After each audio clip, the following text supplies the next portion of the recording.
Bonjour à tous, aujourd'hui on parle du frelon asiatique, aussi appelé frelon patte jaune. Son nom scientifique est Vespa velutuna. D'abord, qui est-il? C'est une espèce invasive qui s'est installée durablement en France.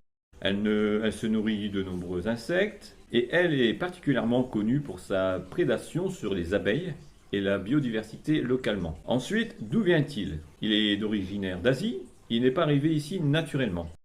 Il a été transporté involontairement via les échanges humains et le commerce. Et la question que tout le monde se pose, comment est-il arrivé en France et quand? Les sources situent son introduction en 2004 dans le sud-ouest vers Agen, dans le Lot-et-Garonne. L'hypothèse la plus citée, c'est une arrivée accidentelle via une cargaison de poteries en provenance de Chine avec des femelles fondatrices transportées, puis une expansion rapide ensuite. Maintenant, le plus important, que faire si vous détectez un nid chez vous, dans un jardin, sur un bâtiment ou ailleurs? Règle numéro 1, ne vous approchez pas. Un frelon isolé peut sembler calme, mais près du nid, la colonie se met en défense. Le vrai risque, ce sont les attaques en groupe et surtout les piqûres multiples. Ce qu'il faut faire, simplement, mettre à distance, éloigner enfants et animaux et éviter de rester dans l'axe d'entrée du nid. Sécurisez la zone, limitez le passage, prévenez autour de vous. Photo de loin plus localisation.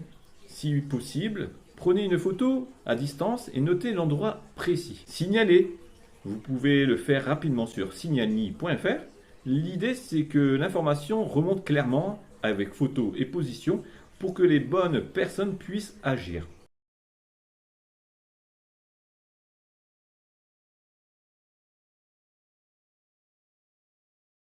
Intervention par des professionnels.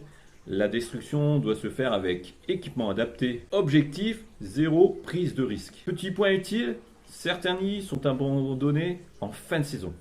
Mais même dans ce cas, on ne s'approche pas et on le signale. C'est la meilleure démarche. Ce qu'il ne faut surtout pas faire, ne tentez jamais de détruire le nid vous-même. Bâton, jet d'eau, feu, insecticide. C'est exactement comme ça que surviennent la plupart des accidents. Pour vérifier ou pour filmer, une photo de loin suffit. Évitez aussi les pièges improvisés. Ils capturent beaucoup d'insectes utiles et ne règlent pas le problème du nid visé. Dernière question.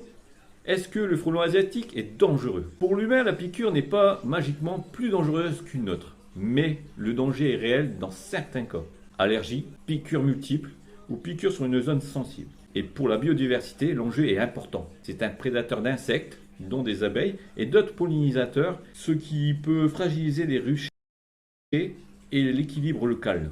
Donc retenez ceci, on ne prend pas de risques, on s'éloigne et on signale. Si vous voyez un nid, vous pouvez faire le signalement sur signalni.fr et dites-moi en commentaire votre département. Je vous dirai les bons réflexes selon votre zone et la période de l'année.